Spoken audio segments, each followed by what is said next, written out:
everyone. It's Larry Kotlikoff here with Economics Matters, the podcast. I'm delighted to have an old friend, Daron who's a professor, an institute professor at MIT. That means you're the top of the creme de la creme at MIT, basically a university professor at MIT. Let me just give you a couple. I could talk about Daron's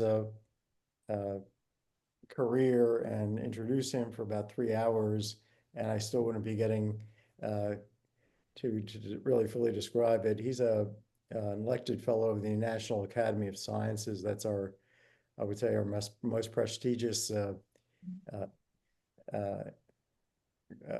academy in the U.S. A member of the American Academy of Arts and Sciences, American Philosophical Society, the British Academy of Sciences, the Turkish Academy of Sciences, the Econometric Society, the European Economic Association, the Society of Labor Economists. He's also a member of the Group of 30. I don't know all that much about the Group of 30, but I think they all consist of pretty important dudes and dudesses. Daron's the author of 6 books. There's a New York Times bestseller, Why Nations Fail, Power, Prosperity, and Poverty, together with James Robinson. Introduction to Modern Economic Growth, The Narrow Corridor, State, Societies, and the Fate of Liberty. Those are 2 separate books, Modern Economic Growth and then The Narrow Corridor. His most recent book is Power and Progress, Our 1,000-Year Struggle Over Technology and Prosperity, that he wrote together with another terrific economist, Simon Johnson. So his academic work covers a range of issues: political economy, economic development, economic growth, technological change, including automation, inequality, labor economics, economics of networks.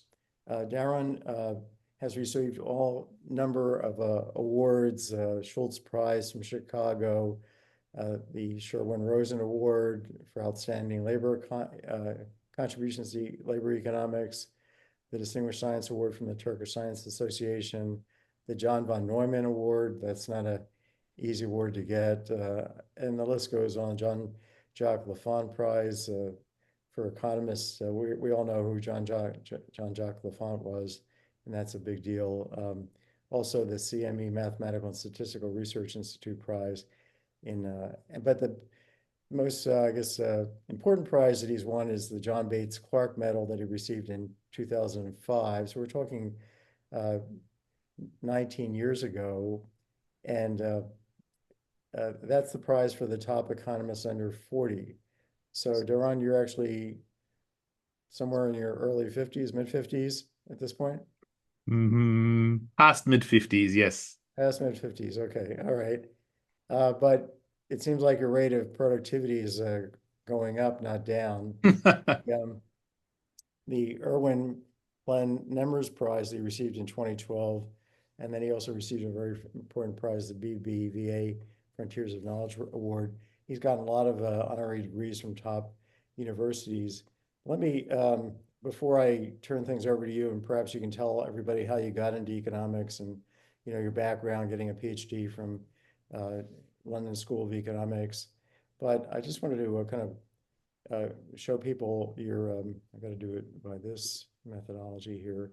I just want to kind of show them your vita here for a second, because it's very daunting to, here I am at 73, and what it shows me is I have to work harder to catch up with this kid. So no longer a kid. No longer a kid. Well, okay, so here's Daron's publications, and you see on the left, if you're familiar with economics, in science, there's Science and Nature and Cell. There's like the 3 top journals. I guess there might be some other ones I'm missing, but in economics, the picture of that is the American Economic Review. The picture of this guy is the Journal of Political Economy. There's other quarterly Journal of Economics. There's Econometrica. They all have very distinctive covers. And when you just flip down this list of publications, you see a ton of top journal articles, top 5 journal articles, but also very distinguished journals like that are specialized, the Journal of Economic Theory. Uh, so I don't know that anyone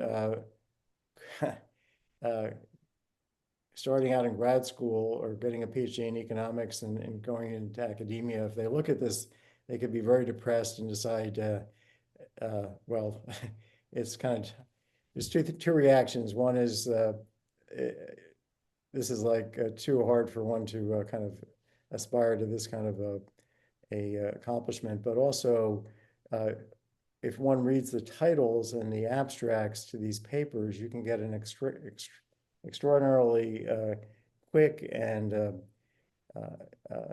amazingly insightful sense of the breadth of economics and what one person can do to contribute to looking at so many different issues. But they are interconnected, and I listed them, but think about history, expectations, and the leadership and the evolution of social norms.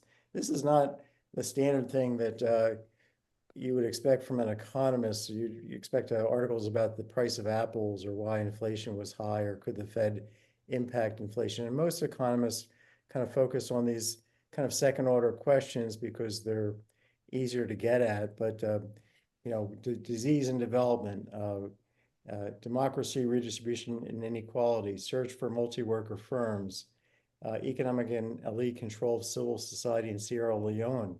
I mean, Daron has worked on the economic issues in specific countries, not just the U.S., but Colombia, Sierra Leone, all over the entire world, but also the whole issue of development. So I'm going to stop there and ask you, Daron, to give us a little bit of a feedback on, on your how you got into doing all this stuff, and take it from there. Okay.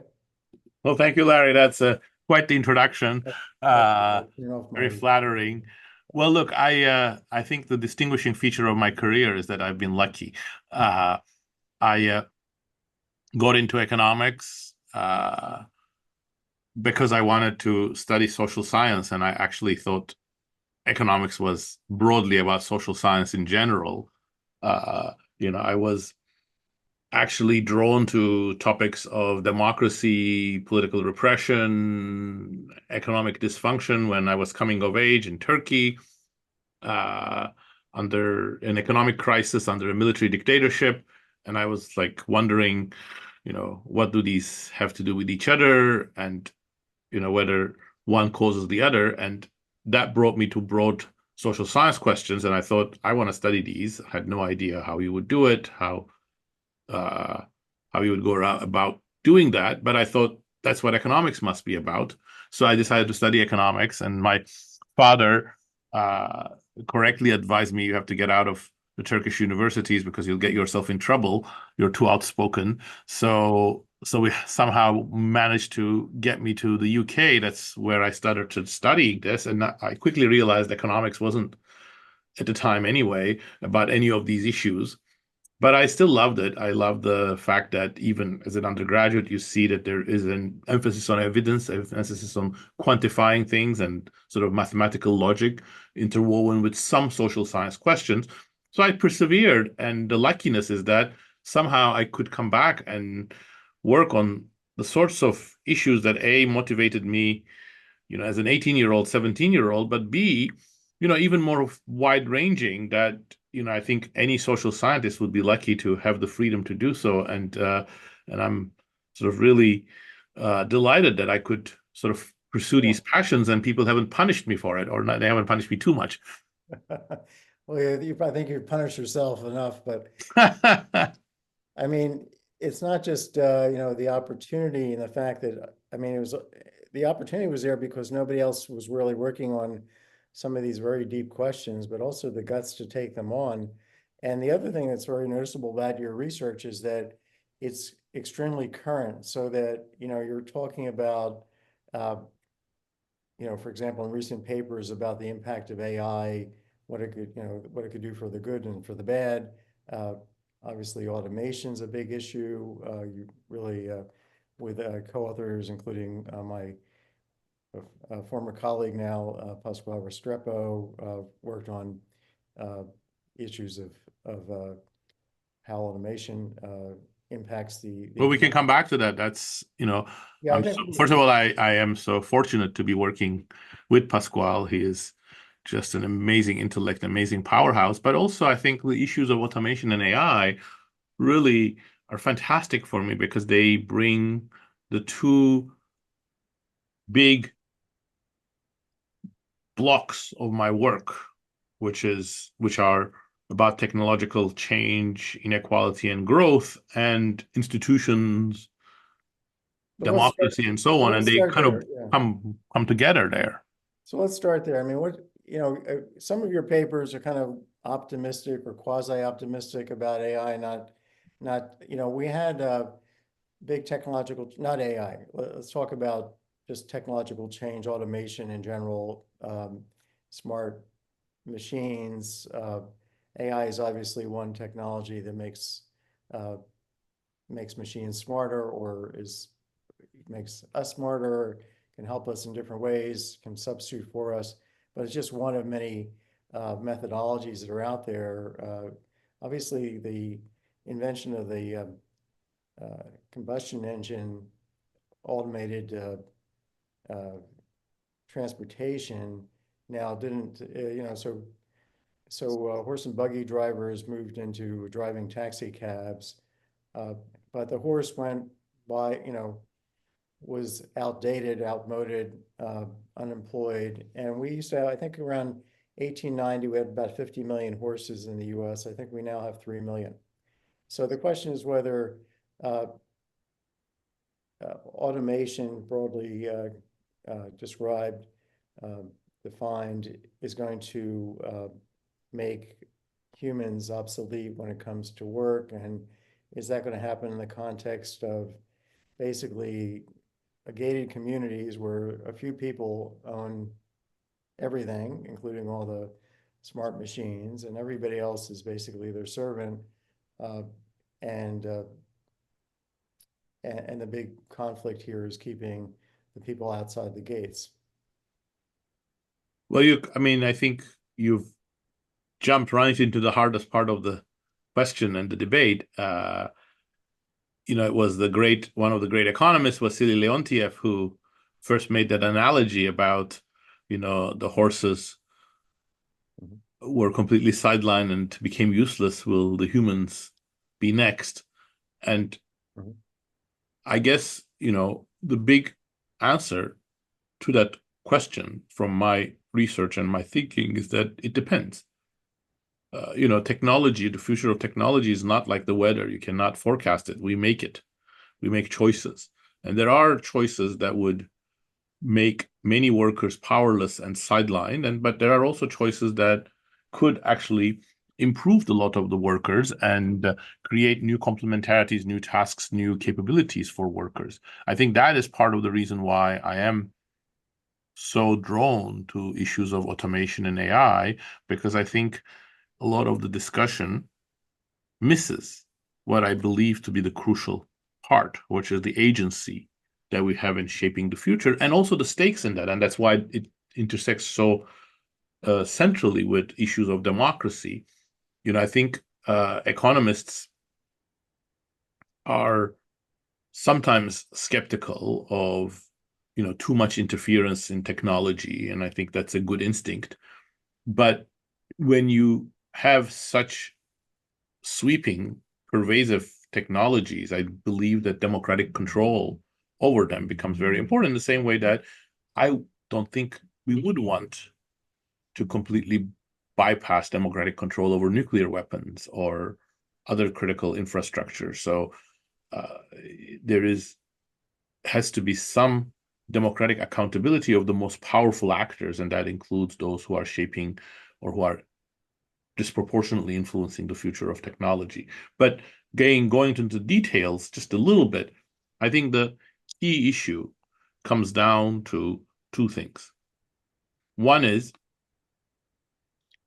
does technological change in general automatically and always bring prosperity to a broad cross-section of society? And two, how do we change or shape the future of technology, and what are the options? And I think these two questions are central because I believe a lot of the debates, both in the public and in Silicon Valley, and to some extent also in economics, really turns on them. And I think what's so interesting about technology, and that's why you will see, you're right in identifying both an optimistic and pessimistic streak in my work, is that, you have to have two potentially at first conflicting ideas in your mind at the same time. One is that, yes, indeed, today we are so much more prosperous, so much healthier, so much more comfortable because of a process that started with the British Industrial Revolution sometime in the middle of the 18th century and started applying industrial technology, new techniques, scientific knowledge to the production process. But no, there is nothing automatic about new technologies leading to broadly shared prosperity. It actually takes work, and it really matters which direction, what you do with new technologies.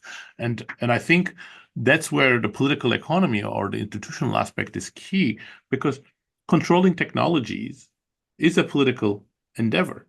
I think it was, we quote in the very, very first chapter, the very, very beginning of the book with Simon, The Power and Progress, H.G. Wells, who was often quite prescient in his observations when he wrote in The Time Machine that, science, which is presented about humans controlling or dominating nature, is more often about humans controlling other humans. And I think that's broadly the same issue when it comes to technology, especially a technology like AI. So if you look at, I mean, obviously AI is relatively new, although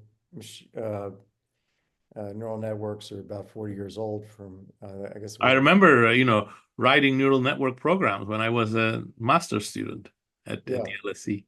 So I guess it's really just the ability to run them much faster.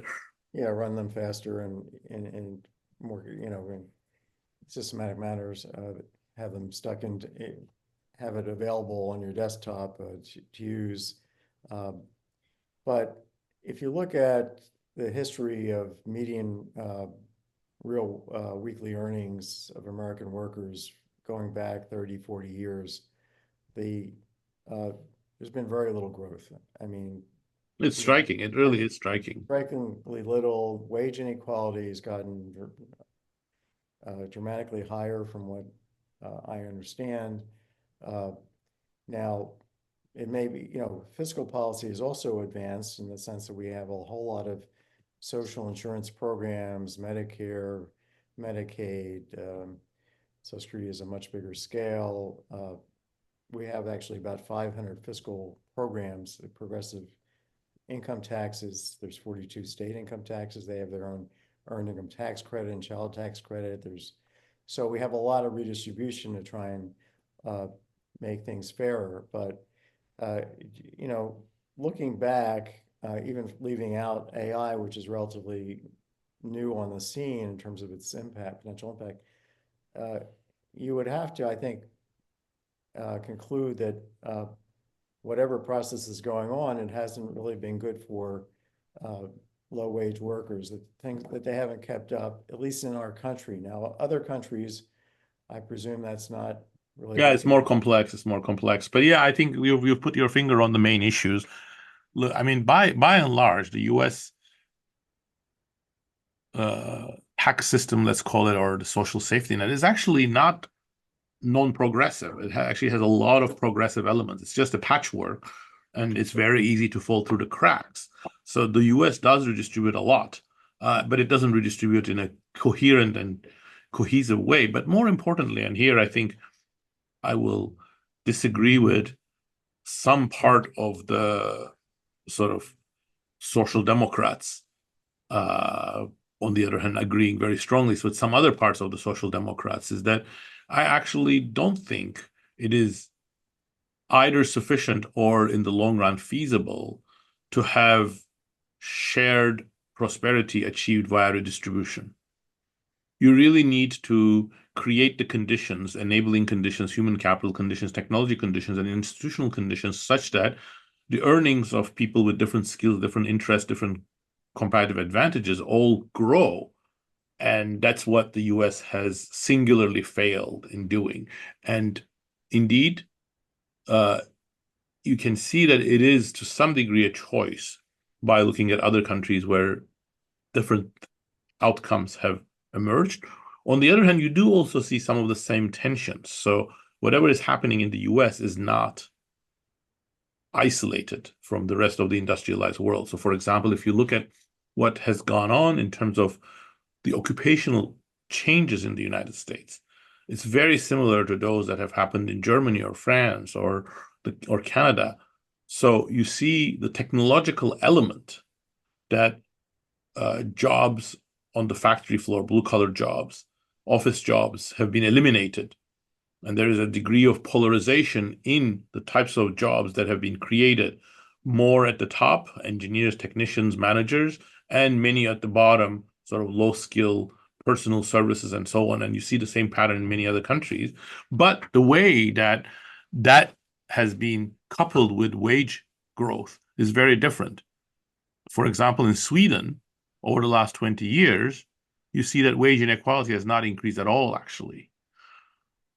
Even Why would that be? That's my second level. unions and different technology choices. On the other hand, making things very complicated, overall income inequality has increased a lot in Sweden. So that's because of other things, transfer programs, hours of work, immigrants, tax issues. Yeah. So it's a complicated picture, but the US stands alone in one fact that really is unique anytime, at least in the 20th, since the beginning of the 20th century. We've had about a 30-year period in which the real earnings of low education workers, especially men, have declined. There's no other place where you see something like that. If you think about school teachers in the US, they might be making 40, 50, 60,000 a year. Uh, and if you have a family and, a lot of people are single with kids, this is really poverty level. Absolutely. If you look at Switzerland, I have a couple co-authors in Switzerland. They tell me that teachers, elementary school teachers, kindergarten teachers, high school teachers, they earn the same pay as university professors, full professors. Now, Interesting. I this didn't is know the, that. this I is mean, the, I knew that our teachers fare badly, but I didn't know the extent to which the Swiss have chosen a different yeah. path. So that's kind of anti-market. This is like, it's kind of redistributive to say, well, the government's gonna directly hire people. We're gonna decide not by market forces, but by what we view to be fair and important in terms of enticing people into this critical profession education, that we pay this amount. So it becomes kind of a blend of capitalism and communism here, right? Um, and at least in this, but a little bit different because it works in Switzerland and Soviet Union. I think the saying was that they pretend to pay us and we pretend to work. That was the standard line. Yeah, but I mean, I think this is the thing that is very important. I find it useful to contrast, you know, the extreme command economy a la Soviet Union or North Korea to a market system. But that should not mislead us into thinking that there's a single market system. It's just so many different ways of skinning that cat. Switzerland is a market system, Egypt is a market system, Argentina is a market system, US is a market system, Sweden is a market system. The way that we organize those markets, who becomes empowered, who has status. I think one of the things in the US, which I think is an area that has not received much attention, is not just that inequality has increased, but also social status has become very, very hierarchically distributed. So teachers, many university professors, I think don't command the same social status as they used to in the United States, or they sometimes do in other countries, precisely because very high level of inequality has also been coupled with people's social worth being measured by how many millions they control. Right. And presumably, this, I don't know whether the robber barons period was had as much wealth concentration as today, but I believe that the top 3 to 5 people have about half of the wealth in the country. Now, if we think about the dynamics of that, I wrote a paper, a couple co-authors 8 years ago. It was called Robots Are Us, and it was a story uh, where uh, workers were either kind of producing prayers or code, and the code would work with the capital to make the capital more productive. Mhm. And that was like a smart machine. And over time, what happened was there was a big, as the code became more durable, better chips, if you like, they could last longer. You'd have to write new code. The the code that was result of people who had produced the code earlier on was competing with the new coders, and that led to like a boom in a Kondratiev Mhm. cycle where you get a temporary increase in output and wages and Mhm. saving and growth, but then through time, uh, the new coders don't have really much to do. And it's like Big Blue, the computer that IBM produced to beat Kasparov in the chess game. Mhm. They don't need to produce another supercomputer that can beat people in chess, because that one, which was built 20, 30 years ago, can beat anybody from now till the end of time. Uh, so in the long run, we ended in this model, very simple life cycle model where there's no bequest. We end up with uh, this technological change leading to everybody in the long run being worse off. So it's, impoverishing, it's immiserating. Uh, Mhm. now that's if you add bequests, I'm thinking about the the 3 to 5 people that have all this money, they really can't consume it, so they're going to have to leave it. Uh, Warren Buffett, for example, is Mhm. dividing his estate among 5 kids who are going to then all have foundations to give the money away to other people. So it could well be that, that even though that the public goods that are provided by this inheritance uh, could actually be to the benefit of future generations, and that we should be less worried about wealth inequality than we are. And also, there are about 3 billion, I think there are about 3,000 billionaires in our country, and they all have competing political objectives. So the Democrats have their billionaires, Republicans have theirs. And when I've talked to billionaires, the first thing I hear is how little they can get done. How, can you help me get this done in Congress? Because I can't like anybody to listen to me, even though they're billionaires. Well, why should we listen to billionaires? Oh, well, we shouldn't, but they make political contributions. So uh, obviously, if you look at, and this is available publicly online, at the people on the House Committee on Financial Services, they determine the rules that regulate Wall Street. Almost each one of them is getting the largest contributors are the big banks, the big mutual fund companies. So it's quite clear that there's a bribery going on here. But so we don't know exactly how things will evolve, but there's some hope in some from other countries that you can have new technology that they're certainly using as much as we are, maybe even to a faster degree, um, and still have more equality in the workforce. Uh, let me talk to you about China for a second, because from if you just extrapolate, given the demographics are not all that favorable for China, they're going to lose about 400 million people, which is more people than we have in the U.S. by the end of the century. Uh, but it looks like, given if they catch up productivity wise, they're going to have, because they have so many people compared to us, they're going to have about 25% of world GDP. We'll have about 11%. in a paper I wrote with some colleagues. And India will have about 12%. So India and China may comprise about 40% of the world economy. Uh, and even though they're still going to be a small I mean, Africa is booming in terms of population. The Middle East, North Africa are going to be booming. How do you see? Well, let's just getting back to technology. How do you see uh, the race with China, technologically speaking? Do you have enough of a feeling for?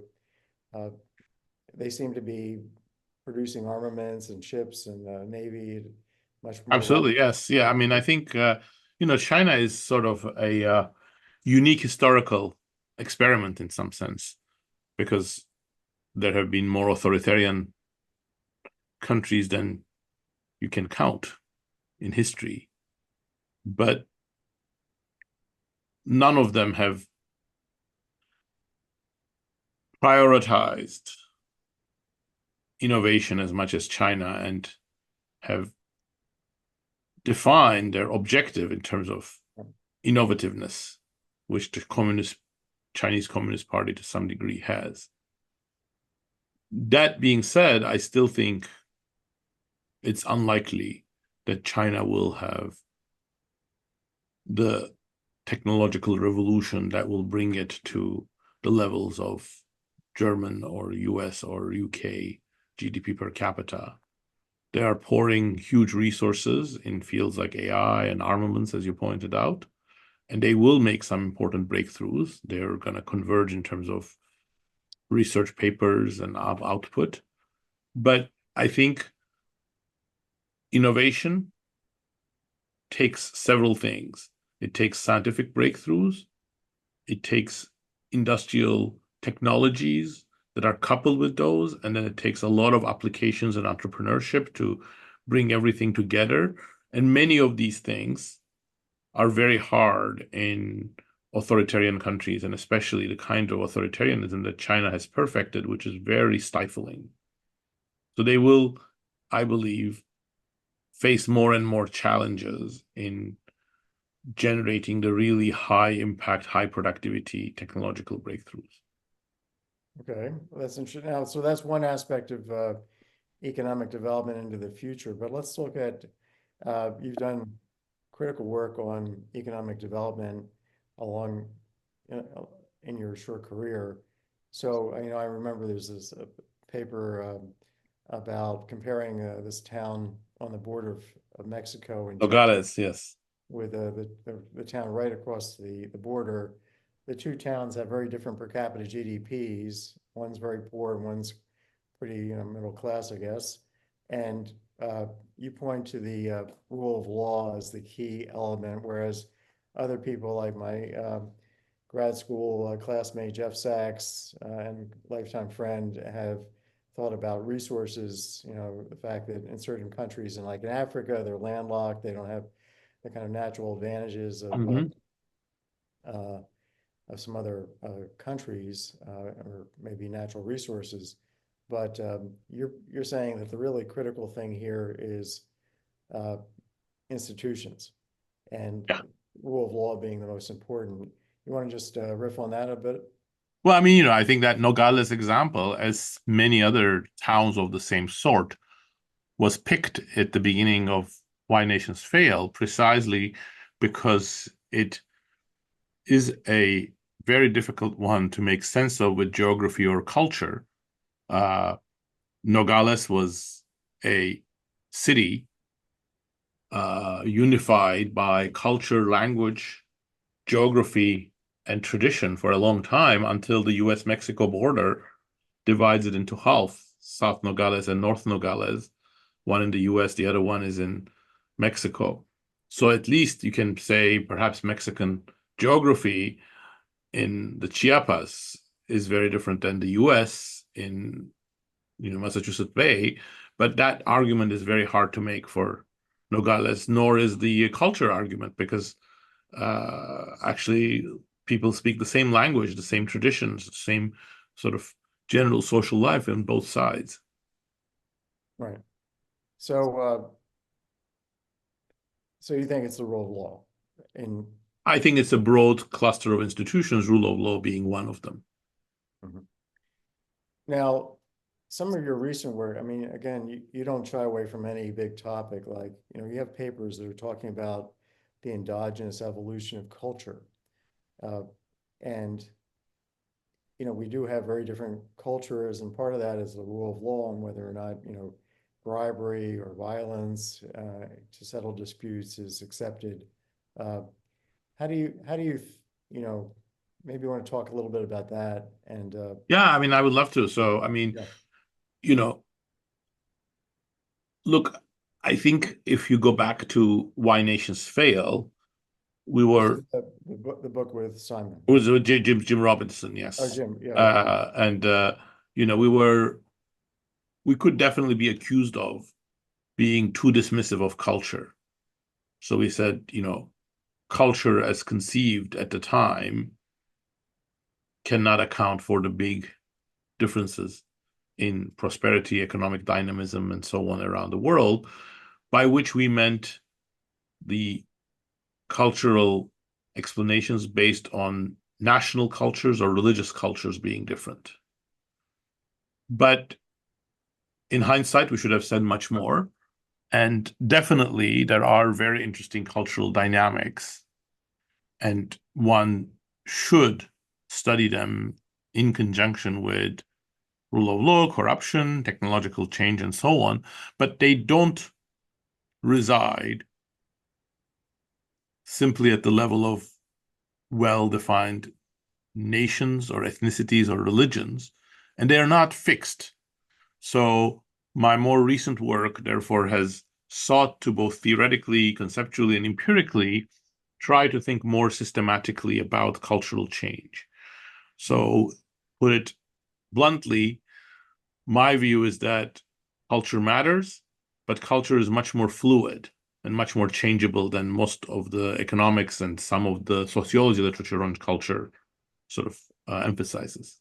So unlike the sociologists, when you take on a topic like this, you write it down in mathematical terms. You're using, uh, influences from game theory or game theory itself about how the equilibrium of the culture will evolve, and maybe you can give people a little bit of a flavor of how culture could evolve. I mean, it could.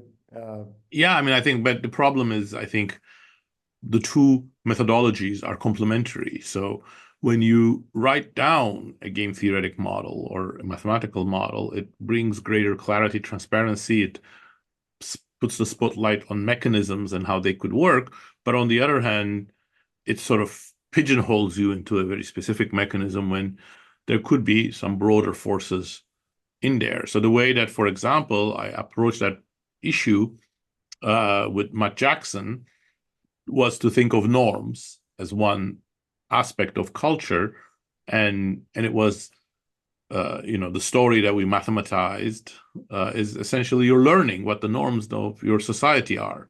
And if you think that you live in a cooperative society, you yourself become more cooperative. And how do you learn that? Well, you look at what people around you do and you try to interpret that.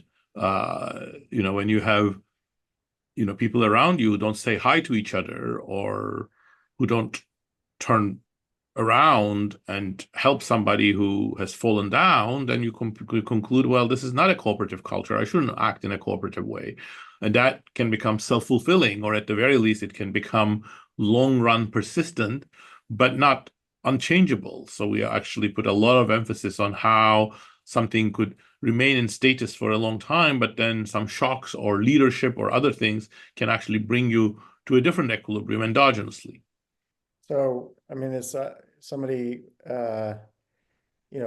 is in need. I could help them, and in one culture they might help me back.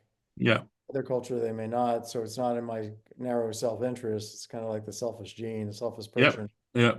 actually help, and then we have that behavior just Yeah. there forever unless there's a 100%. shock. 100%. And a shock could be an invasion. A shock could be Or it could just be an informational shock, or it could be a leadership shock. So, you should not underestimate, for example, how the example of Nelson Mandela impacted early South African Republic after apartheid. He really broke through many of the stereotypes with his behavior, and that's a sort of a leadership shock. Right. Speaking of leadership, let's talk about the American political scene right now. We We have don't the, have any leaders, do we? No, I'm kidding. what do you make of Trump and uh, his seeming to me cult following? And you want to give us a call on the election?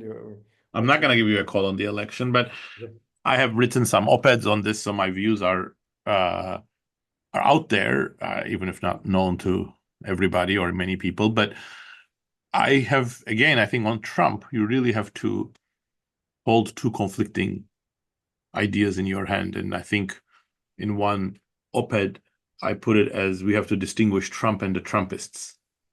And I think a lot of the support for Trump, not all of it, but a lot of it comes from true grievances. This country has not created opportunities, good social status, good source of appreciation of self-worth for people from lower middle class background with low education, from small towns, rural areas, manufacturing or rural background.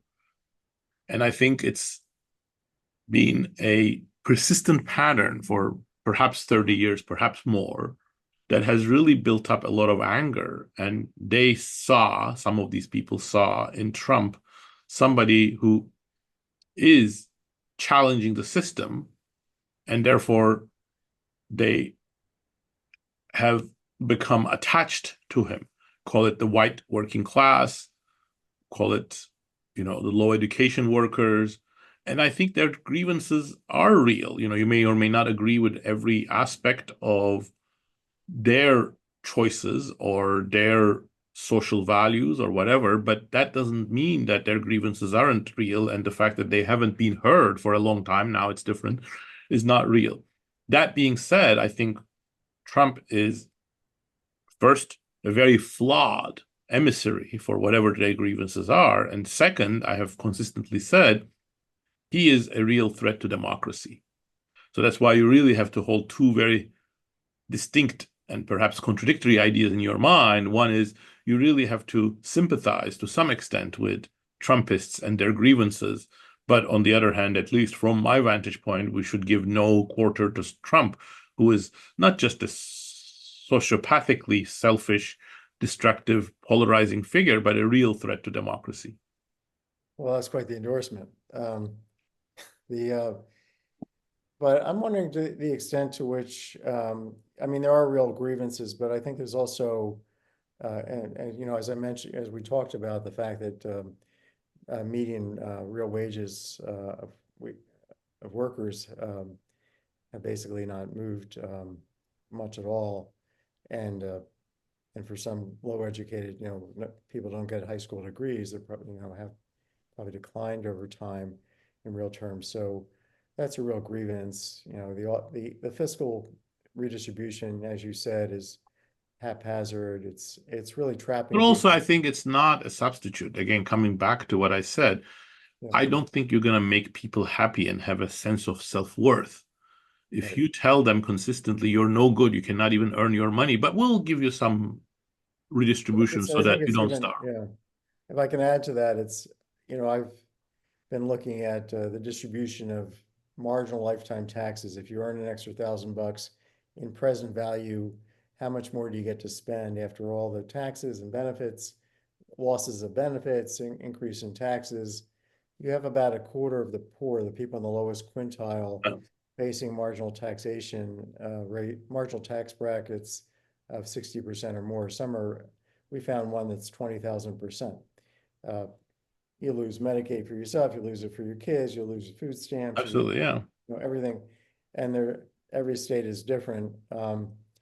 So we're locking the poor into poverty, folks We in, are locking the poor into poverty, but we're also locking them into a sense of insufficient self-worth. I think the key book here, the key work, I think, who really nails this is Michael Sandel's Tyranny of Merit. You should have him on your program. He Okay. would be an interesting, very interesting person for you to debate with. Uh, and I think, under the guise, reality, or the charade of meritocracy, we have created a system where the meritorious and the wealthy are all the same people, the tech millionaires or the tech engineers or the very well educated elite graduates. They set the cultural tone, they influence policy, they make the money, and they also get the merit because they are doing so in a deserved way. And they also criticize the people who are failing. Well, you should be going to college, and it's your fault that you're not doing it. So your failure is your fault. I think that is actually a very I debilitating think you're putting sense your of. finger on a really, really important thing. I mean, I listened to the Democrats at their convention, Kamala Harris, and she talks about, and this has been going on for decades, about the equality of opportunity. We should be thinking about equality of outcomes, not opportunity, Both. because I think both, but both, I am not I'm not in favor of equality of outcome as an objective per se, but I think equality of opportunity itself is not enough. And I think the way that, and here I have been influenced by Michael Sandel, I think we need not equality, but perhaps comparability of contribution, comparability of self-worth. So I think we cannot have a happy society, functional society, in which some 50%, 60%, 40% of population doesn't feel like they have anything worthwhile to contribute to the common good. So we don't need equality of outcomes, but we do need to respect, somewhat reward, and when necessary, elevate what a carpenter does, what an electrician does, what a custodial staff does, as well as what a tech billionaire does. And in fact, actually, I think the evidence is more solid that carpenters and plumbers are contributing something good than some tech billionaires. for sure. The Governor Walz, the choice of him as a former school teacher and Mhm. so he was in the National Guard for 24 years. That is probably trying to appeal to this segment of Trump's Yeah, I thought that was a good, very good choice. supporters. And the yeah, so we'll have to see how that all plays out. How do you see things evolving if we move around the world here, the Middle East, including in Turkey, with Erdogan, and also in Iran and Ukraine, Russia? What? Well, they're all Well, so different. They're all so troubled. They're all so different. is this just kind of a brief history of psychopaths on top of a long history of psychopaths? Is this just a kind of outcome of psychopaths? I, Anything? I don't know whether we can generalize. In the case of Iran, I think you don't need to go to psychopathy, or I Okay. see it's a very, very rational, very vicious regime. It is a regime controlled by perhaps 2, 3, 4% of the population that has become extremely parasitic. Of course, religion does play a role. I'm not denying that. But in this instance, I think power and economic interests are much deeper than religion. And that's why I think it's going to be very difficult to have peaceful change in Iran. But we have no option but hope, of course. Uh, So you're but predicting war with Iran. Is sorry? that you're predicting war with Iran? No, no, No. within civil war or a difficult Oh, position. civil war. Okay, but But you're the saying rationality of the Iranian regime also is good news. I don't think they have any interest in attacking Israel, because that would be the end of that 3 or 4% hugely parasitic elite. They couldn't survive that. So that's the it's, good news. I mean, well, yes and no, perhaps. I mean, should we have taken the opportunity to take out their nuclear facilities and to change the equilibrium? Uh, Uh, no? you can have both options defended. I think the nuclear deal that Obama signed with Iran was not perfect, but it had already slowed down their nuclear arsenal building. And I think it was a mistake to go off that. But once you're off that, where are we right now? They don't have a nuclear weapon, and I don't think it's that easy to completely obliterate their program. I don't know. People who are in the security establishment would have a better sense of that. So it's a very complicated thing. But on the other hand, in the case of Putin, perhaps you can make an argument that, ideology, sociopathy, or whatever played a role, because it's not actually clear that for him and his cronies, it's been a good decision to invade Ukraine. What do you make of this argument by, I think there's a local scientist, Mearsheimer? Mearsheimer, yes, John Mearsheimer. Jeff Sachs has been supportive of that somehow NATO, the West, is responsible for this war in Ukraine because we encircled Putin. We expanded NATO against what our promises, breaking our promises, our alleged promises to Gorbachev. I think this is horseshit, but what do you think? Well, I wouldn't say it's horseshit, but I don't agree with it. I mean, it is true that did create additional grievances, and it is also true that the U.S. did break its promises. But the best response of any rational leader to that would not have been to invade Ukraine. No, they should have said years ago, let us into the EU, let us become part of NATO. Well, they did one. Yeltsin wanted to join NATO, and he was flatly denied, of course. Well, there should have been a path. Yeah, that was a mistake. I think we should have had a pathway to their membership in the EU, but I'm not sure that would matter to Putin. I mean, I think this some psychology there. Turkey, on the other hand, has modernized a lot. It's changed a lot. Erdogan has weakened some aspects of democracy quite strongly, but Turkey has changed a lot as well. So I think it's at the cusp of, potential changes in one direction or another. But I think what you're seeing here, and I know we're coming to the close here, the hegemony created by first the Cold War and then the US has ended. And that has created an environment in which many different countries have seen greater freedoms in evolving in various different directions. Nationalism has been part of it, and some other types of experimentation has been part of it. But, look at Modi and India, look at Turkey. They're all sort of much more muscular, both internationally and domestically. And I think that's the sort of the new world we're living. And hopefully there will be a convergence towards something that's more international rule and norm abiding, but there's no guarantee that there will be.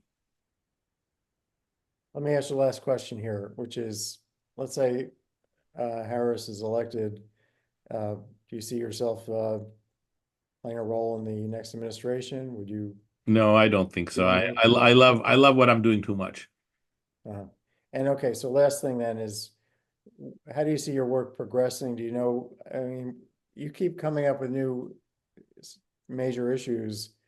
Just, do you have them all on your kind of a long list already, or kind of Rolodex? Yeah, I have a Rolodex. No, or is it just pop in the, here I am this afternoon over lunch. Hey, this is an idea. That sometimes happens, but there are some big issues I want to explore in the next X years where, if I had incredible focus and productivity, X could be 2 or 3, but probably much longer. Democracy, foundations of democracy and how to make democracy better, more on, understanding human existence alongside machines, and how to sort of conceptualize that, to do the welfare economics of that, to do the different scenarios of that. Cultural evolution, I want to do much more on that. So there are a couple of things that I want to spend more time on. Well, that's good to hear. We'll have you back. That means in next year's, next, I think will be Thank you, couple. Larry. Okay. It's been great to talk to you, and thanks for having me on your program. It's great to have you. Thanks again.